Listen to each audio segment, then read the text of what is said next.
안녕하세요. 결혼은 현실이다 라는 말이 그 어느 때보다 마음에 와닿고 있는 올해 31살 된 여자입니다. 예비 신랑과 연애하던 시절에는 정말 더할 나위 없이 좋았죠. 그도 그럴 것이 그땐 마냥 좋은 것만 보러 다니고 좋은 것만 먹고 좋은 이야기만 나눴으니까요. 함께 좋은 시간을 보낸 만큼 결혼하고 나서도 똑같이 좋은 인생을 꾸려나갈 거라는 생각에 그렇게 결혼도 결정하게 되었던 거고요. 그런데 결혼 이야기 주고받으면서 싫은 소리도 하게 되고 또 듣기도 하고 앞으로의 결혼 생활을 준비하는 단계니만큼 그리고 결혼 생활에 있어서 가장 행복하다는 신혼 준비를 하는 것이니만큼 결혼 준비를 하는 것 또한 마냥 즐겁고 행복할 거라 생각했는데 그건 또 아니더라고요. 결혼 생활이라는 게 무조건 좋을 수만은 없는 것이다 보니 제가 참아야 하는 거라면 100번이고 참을 수 있다고 생각했어요. 하지만 무엇보다 연애하면서 전혀 눈치채지 못했던 예비 신랑의 본 모습을 보게 되면서 요 근래 생각이 많아졌습니다. 그래서 이렇게 사연 한번 보내보게 되었고요. 예비 신랑은 이름만 들어도 다 아는 좋은 대학 나왔고 회사도 규모 있는 회사 다니고 있습니다. 가끔 데이트하다가도 회사에서 일 때문에 연락이 오면 일과 관련된 이야기를 하는데 어려운 주제에 대해서도 거침없이 해결책을 제시하는 모습을 보면 대단하구나 싶기도 했어요. 그런 모습을 자주 봤다 보니 다른 건 몰라도 머리 하나만큼은 좋은 줄 알았는데 공부머리랑 일머리 그리고 삶의 지혜는 또 다른 이야기구나 싶습니다. 저 또한 직장 다니는 회사원입니다. 조건만 두고 본다면 예비 신랑에 비해서 조금 모자라긴 해요. 졸업한 학교 이름값도 그렇고 몸담고 있는 회사 명성도 그렇고 당연하겠지만 월급 또한 제가 조금 덜 벌고 있는 상황입니다. 결혼을 앞두고 모아놓은 돈은 조금이나마 제가 더 많았습니다. 하지만 그래봐야 1,000만 원 남짓한 근소한 차이였어요. 2년 연애하는 동안 예비 신랑이 데이트 비용으로 1,000만 원을 썼냐고 물으면 절대 그런 건 아니라고 대답하겠지만 그래도 예비 신랑이 남자라고 저보다 돈을 더 낸 게 있었으니 그 정도 차이를 가지고 결혼을 한 해 만에 고민할 건 아니라고 생각했습니다. 둘이서 모아놓은 돈이 그래도 합치면 1억 7천 정도 되기도 했고요. 어디 가서 돈 못 모았다고 할 만큼은 아니잖아요. 하지만 또 한편으로는 많은 돈이긴 하지만 결혼식 비용 5천 정도 잡고 이래저래 계산해보면 서울의 빌라 전세도 못 구할 만큼 보잘것없는 돈이기도 하지요. 사실 결혼 자체를 조금 서둘러서 정한 것도 없지 않아 있어요. 두 사람 다 나이가 있다 보니 결혼 이야기는 진작에 오가긴 했는데 모아놓은 돈도 부족한 느낌이라 날짜는 내년 말이나 내후년 초쯤으로 생각하고 그동안 돈이나 더 열심히 모아보려고 했었거든요. 그런데 저희가 결혼 이야기 주고받기 시작하자마자 예비시댁에서 하루라도 빨리 결혼을 하면 좋겠다는 이야기를 전해왔어요. 예비 시아버지께서 내년 봄쯤 해서 퇴직을 하게 될 예정이라 퇴직하기 전에 식을 올렸으면 한다고요. 이유인즉슨 아버님이 아직 회사에 몸담고 있을 때 아직 끝발이나마 조금 남아있을 때 결혼을 해야 하객도 더 많을 테고 그래야 축의금도 한 푼이나마 더 받을 수 있다는 이유였습니다. 축의금 들어오는 게 얼마나 차이가 있는지도 모르겠고 그리고 또 아버님이 회사에 몸담고 있을 때는 찾아오고 아닐 때는 안 와도 된다고 생각하는 사람들이라는 건 그 사람들이 저희 결혼식을 축하해주러 온다기보다는 그냥 사회생활의 일환으로 얼굴도장 찍으러 오는 사람들이라는 소리잖아요. 굳이 그런 사람들 때문에 저희 결혼식 날짜를 예정보다 1년이나 앞당길 필요나 있나 싶었어요. 신랑 측 하객석에 손님이 몇 명이나 왔고 그런 게 저희 결혼 생활에 도움이 되는 건 하나도 없잖아요. 차라리 1년 동안 저희가 아낀다면 1억 정도를 더 모을 수 있는 상황이니 하객 조금 덜 오더라도 그러는 편이 더 낫지 않나 하는 생각이었습니다. 하지만 예비 신랑이 아버지가 원하시는데 뭐 어쩌겠냐는 식으로 나오는 덕에 결국 결혼 날짜를 앞당기게 되었습니다. 사실 이때 예비 신랑이 부모 말에 거역 못하고 생각도 짧은 사람이란 걸 눈치챌 수 있다면 있는 기회였는데 그때는 거기까진 생각 못했어요. 저희가 결혼식을 최대한 늦추자고 했던 가장 큰 이유가 양가 지원받지 않고 두 사람 힘으로만 결혼을 하고 싶어서였어요. 그런데 결혼식 일정이 앞당겨진 이상 양가 지원 없이 결혼하려면 일단은 최대한 결혼식 비용을 아끼는 방법 말고는 돈을 조금이나마 여유 있게 만들 방법이 없겠더라고요. 호텔에서 올리는 결혼식의 예쁜 웨딩드레스, 경치 좋기로 소문난데 찾아가서 야외에서 찍는 웨딩사진 등등. 사람들이 다들 허세에다가 그냥 바닥에 돈 버리는 짓이나 마찬가지라고들 하지만 그래도 제 입장에서는 인생에 한 번밖에 없을 결혼식인데 조금 욕심이 나는 부분이었거든요. 아쉬웠지만 무슨 방법이 있었겠나요? 최대한 아낄 수 있는 부분에서 아끼기 시작했습니다. 웨딩 사진도 스튜디오에서 찍는 걸로 하고 드레스도 발품 팔아서 그나마 저렴하고 예쁜 드레스로 찾고요.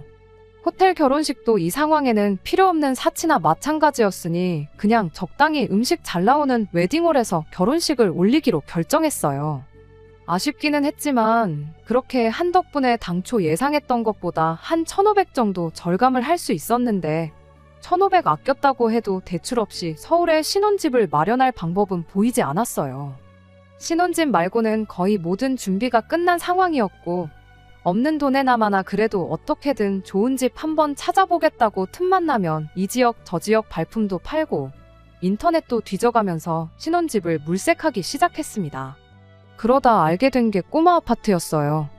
투자 목적으로는 별로긴 하지만 요즘같이 1인 가구, 2인 가구가 대세인 상황에 사람들한테 선호도가 높은 편이라 내놓기만 하면 바로 나가는 거나 다름없다고 요즘 같은 불황에도 황금성 하나는 좋다고들 하는 이야기를 듣게 되었습니다. 집값도 몇 년 전에 비해 거품이 많이 빠진 상태라는 것도 매력적이었지요. 그렇게 작은 평수 아파트를 이래저래 알아보던 결과 마음에 드는 매물을 몇 개 찾을 수 있었어요. 10평 남짓한 작은 집에 지은 지도 오래된 아파트였지만 두 사람 사는 데는 아무 문제 없겠다 싶었고 나름 역세권인데다가 두 사람 다니는 회사랑 접근성도 그렇게 나쁘지 않은 편이었어요.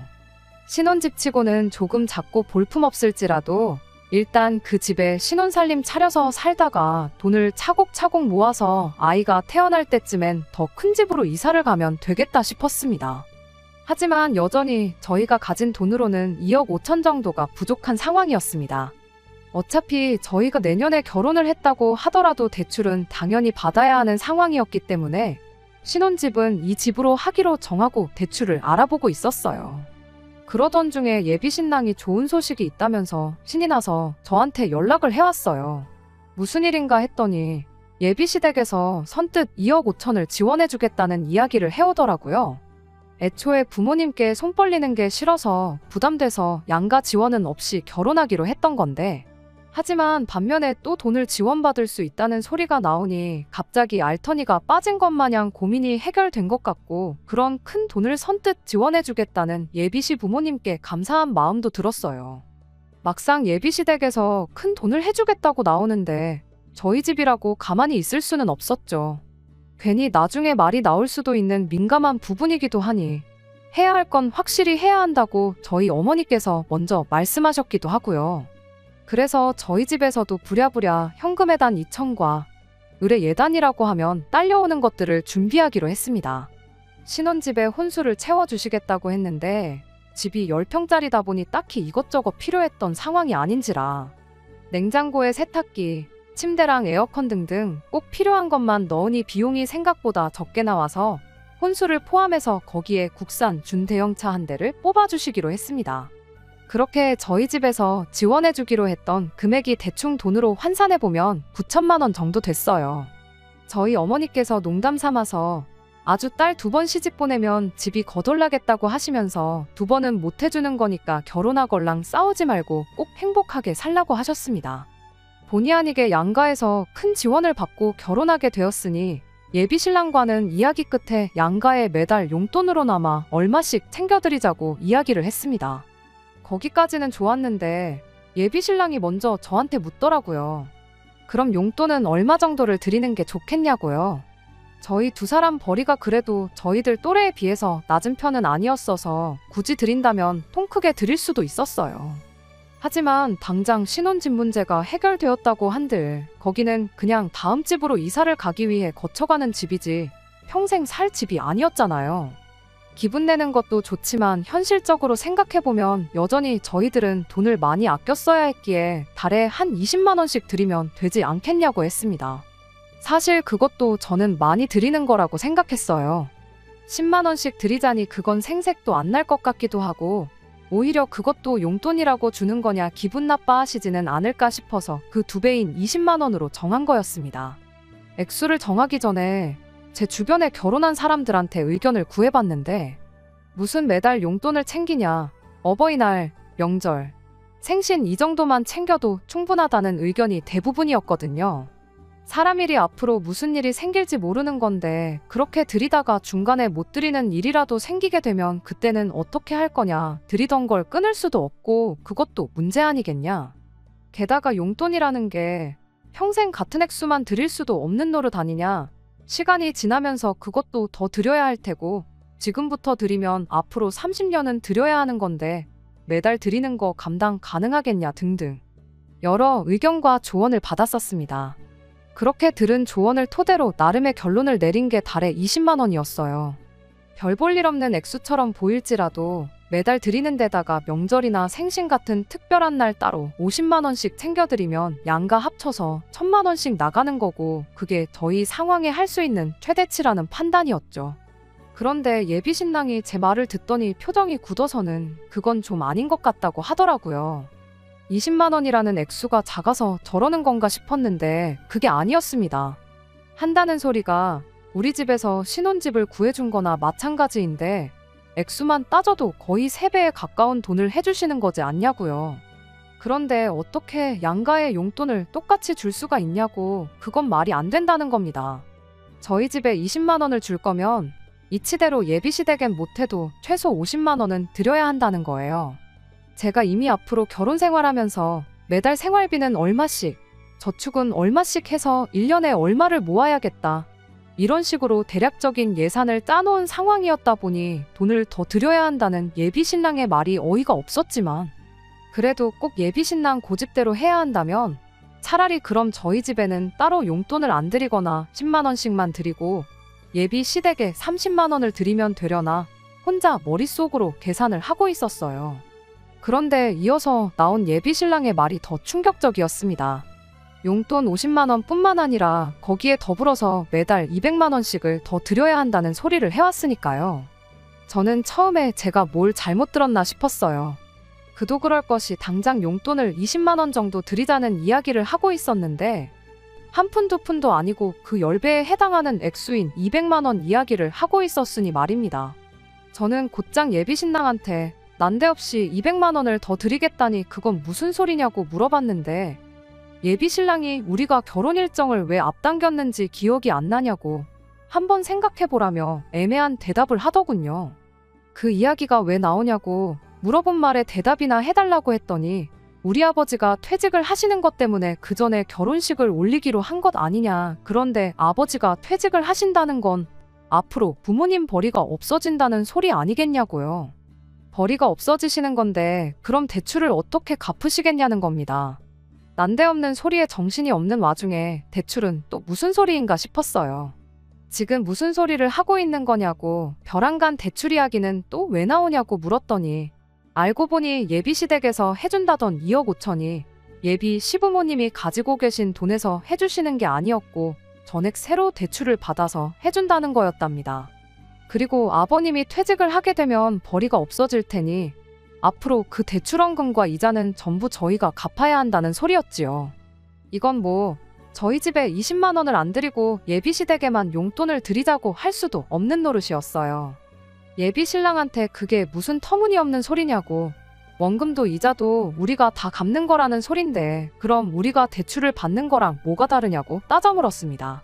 그렇게 따지면 예비시댁에서 저희 집이 해주는 돈의 3배를 해주는 게 아니라 땡전 한 푼 안 보태주는 거나 마찬가지 아니냐고요. 예비신랑은 뻔뻔하게도 그럼 용돈은 안 드리는 걸로 하고 달 200만 원씩만 보내드리면 되겠다고 대답하더군요.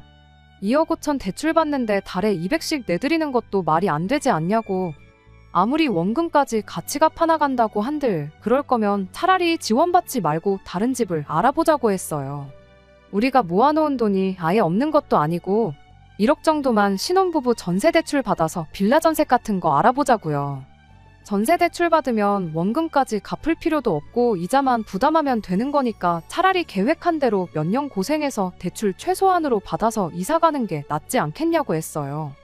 예비 신랑은 대번에 그렇다고 해주기로 한 돈을 안 받냐, 그러면 우리 부모님이 얼마나 민망해 하시겠냐고, 그건 생각 안 하냐고 따지더군요. 그리고 요즘 같은 시국에 무슨 빌라냐고, 너는 뉴스도 안 보냐고 하면서, 그러다 다른 사람들처럼 우리 돈 떼어먹히면 그건 네가 어떻게 책임질 거냐면서 책임질 수도 없는 소리를 그렇게 쉽게 하지 말랍니다. 굳이 꼭 빌라를 들어가자는 건 아니라고, 현재 우리 상황이나 형편 생각해서 그렇게 말한 거지, 조금 시간 들여서 찾아보면 더 좋은 조건으로 집을 구할 수도 있지 않겠냐고 한마디 해줬어요. 그리고 대출받는 부분에 대해서도 몇 년에 상환하시려는 계획인지는 모르겠지만 2억 5천 빌려서 매달 200씩 내는 게 정상적인 것 같지는 않아 보인다고도 했죠. 안 그래도 내가 알아보니 당장 우리 회사에서 1억까지는 이자 부담 거의 없이 대출해주는 제도가 있더라고. 굳이 더 비싼 이자로 돈을 빌려가며 신혼집을 구할 이유가 있냐? 모르긴 몰라도 당신 회사도 비슷한 제도가 있을 수도 있지 않겠냐고. 한번 그런 것도 생각해보고 회사에 물어보던가 알아보던가 해달라고 했어요. 당장 부모님 체면보다 우리 돈 얼마 아끼는 게 더 중요한 상황인 거 알고 있지 않느냐고. 신혼집 문제에 대해선 나도 다른 매물을 알아볼 테니 지금 결정하지 말더라도 다시 생각해보는 게 좋겠다고 강하게 저의 의견을 전했습니다. 예비 신랑도 제 말이 틀린 소리가 아니란 걸 알고는 있는 건지, 아니면 무슨 수를 써도 논리로 저를 이길 수가 없다는 걸 깨달은 건지, 한참 묵묵부답으로 일관하고 있다가 이미 양가 부모님이 개입한 상황에 그건 우리가 지금 정할 문제가 아니고 조금 시간을 두고 상의해볼 문제이니 며칠만 시간을 달라고 하더라고요.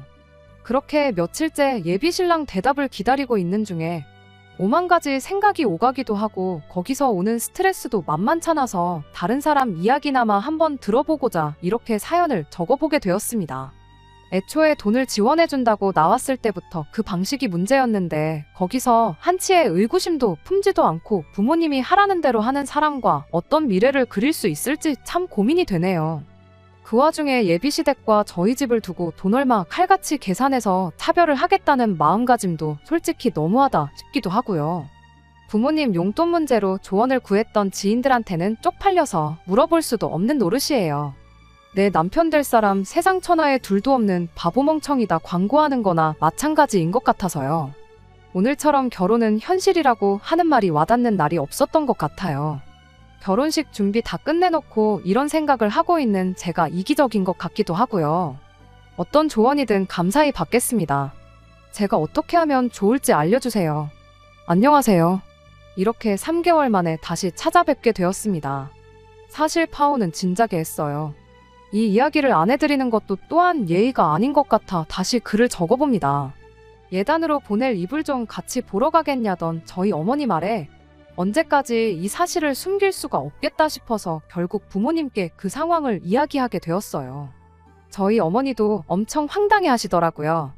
그래도 미리 알아서 얼마나 다행이냐고 하시면서 그럼 차라리 당신이 해주시기로 했던 예단이며 이런 거 다 없던 걸로 하고 조금 더 보태서 1억 5천을 해주시겠다고 말을 꺼내오셨어요. 저희 집에서 1억 5천을 도와주고 제가 회사에서 해주는 대출로 1억을 받아와서 그 돈으로 신혼집을 구하면 어떻겠냐고요. 혼수야 집이 좁아서 별로 채울 것도 없어 보이는데 예비사돈이 암만 내년에 퇴직을 한다고 한들 퇴직금도 있을 테고 당장 돈 1,000만 원은 못 해주겠냐고 일단 그렇게 하자고 한 번 말이라도 꺼내보라고 하시더라고요. 그리고 용돈 같은 거 필요 없다고 그런 거 저도 모아놓았다가 고스란히 돌려줄 거니까 그냥 처음부터 주지 말라고 하셨습니다.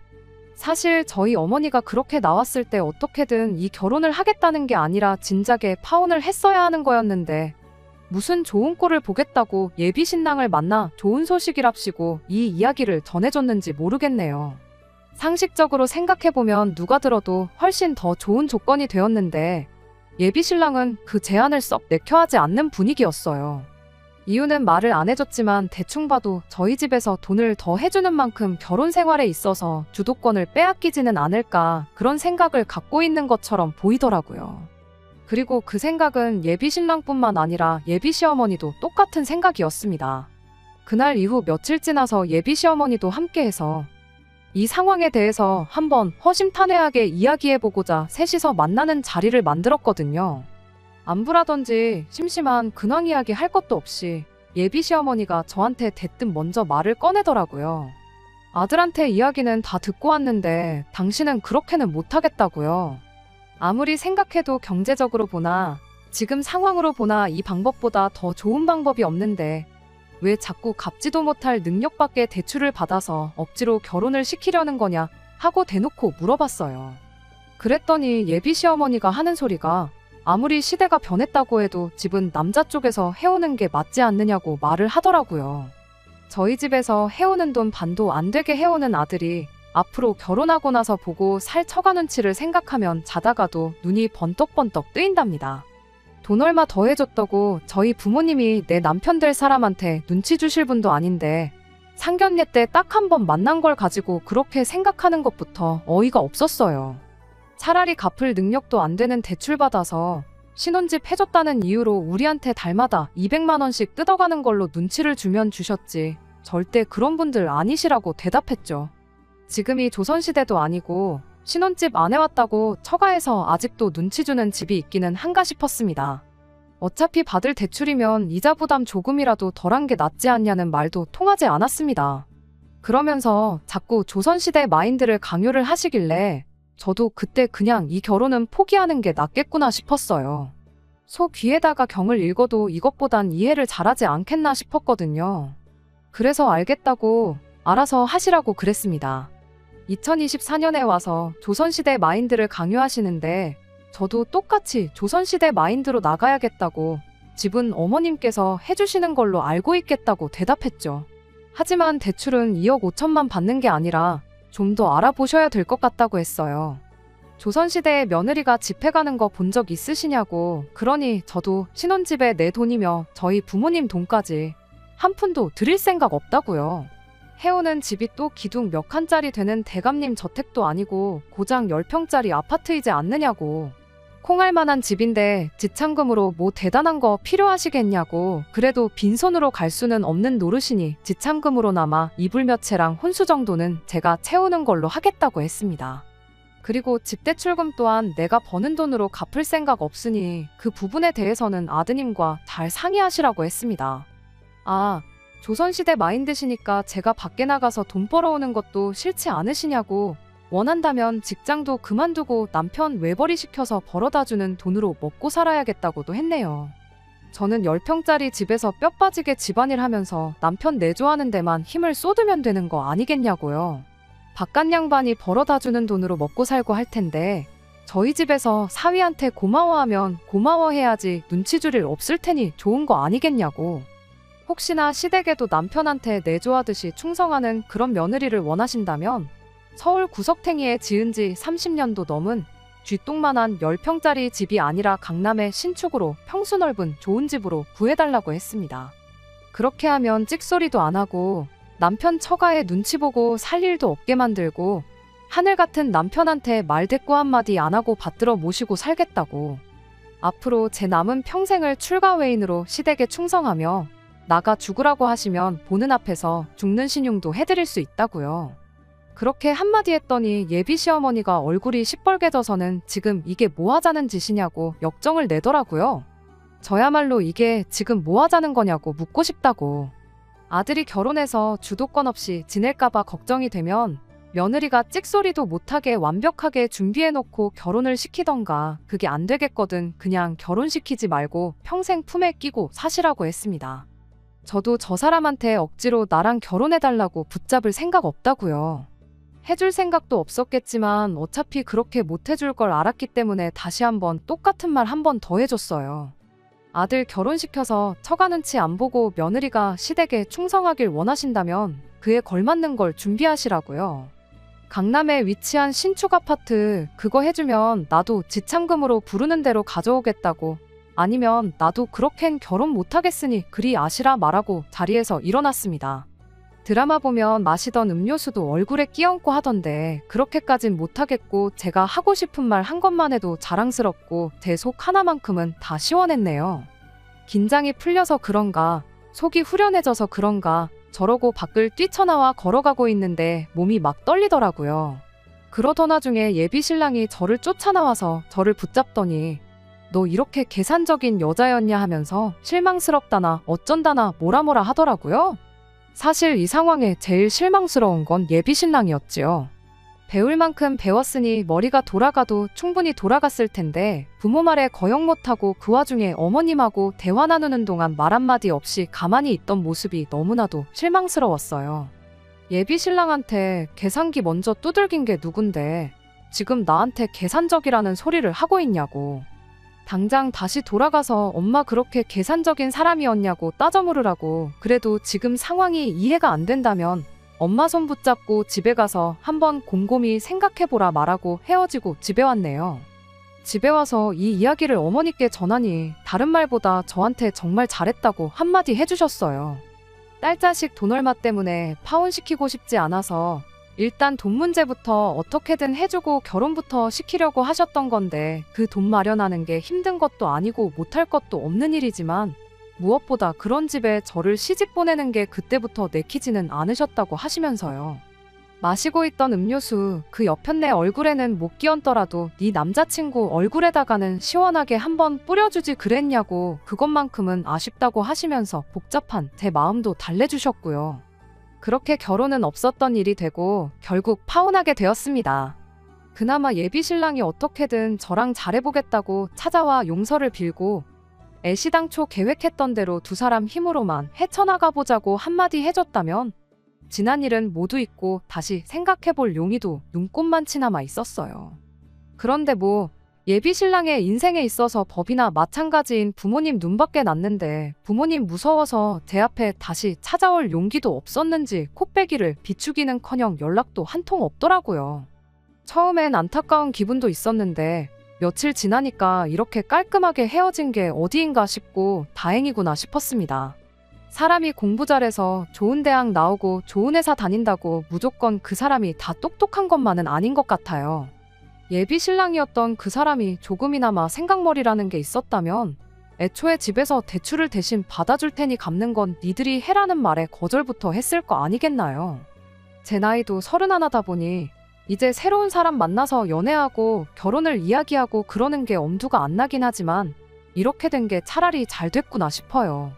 부모 말에 거역도 못하고 부모 말이 무조건 정답이라고 생각하는 남편을 갖는 것보다 내 남은 평생을 시월드에서 시달리는 것보다야 깔끔하게 시작도 하기 전에 파혼하는 게 100번 낫잖아요. 먼저 적어보냈던 제 사연에 댓글 달아주시고 저를 응원해주신 분들께 그리고 정신 차리라고 독하게 한마디 해주신 모든 분들께 감사하다는 말을 전해드리고 싶네요. 끝까지 들어주셔서 감사합니다. 오늘의 사연은 여기까지입니다. 구독과 좋아요, 알람 설정 부탁드리고 더 좋은 사연으로 다시 찾아뵙겠습니다. 감사합니다.